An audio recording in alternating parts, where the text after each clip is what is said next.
কোনো শিক্ষা প্রতিষ্ঠান যদি শিক্ষার্থীদের কাছ থেকে পুনঃভর্তি ফি নেয় তাহলে ওই প্রতিষ্ঠানের বিরুদ্ধে ব্যবস্থা নেওয়ার হুঁশিয়ারি দিয়েছেন শিক্ষামন্ত্রী আ.ন.ম এহসানুল হক মিলন। বুধবার দুপুরে সচিবালয়ে কেন্দ্রীয়ভাবে জুনিয়র বৃত্তি পরীক্ষার ফল প্রকাশ অনুষ্ঠানে তিনি এ হুঁশিয়ারি দেন। শিক্ষামন্ত্রী বলেন, প্রতি বছর ভর্তি ফি নেওয়া যাবে না।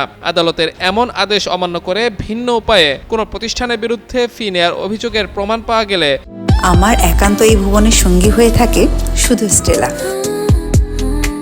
ব্যবস্থা নেবে শিক্ষা মন্ত্রণালয়। এর আগে দেশের শিক্ষা প্রতিষ্ঠানে আর্থিক অনিয়ম রোধ, স্বচ্ছতা নিশ্চিত এবং জবাবদিহিতা জোরদারের লক্ষ্যে নতুন শিক্ষা প্রতিষ্ঠানের আর্থিক স্বচ্ছতা ও জবাবদিহিতা নীতিমালা প্রকাশ করে শিক্ষা মন্ত্রণালয়। নীতিমালায় বলা হয়েছে, কোনো প্রতিষ্ঠানে ভর্তি শিক্ষার্থীদের কাছ থেকে কোনোভাবেই পুনঃভর্তি ফি আদায় করা যাবে না। এ সময় এমপিও নিয়ে মন্ত্রী বলেন, এর আগে এ বিষয়ে তড়িঘড়ি করে যাচাই বাছাই হয়েছে। এখন পর্যালোচনা করে সিদ্ধান্ত নেবে সরকার।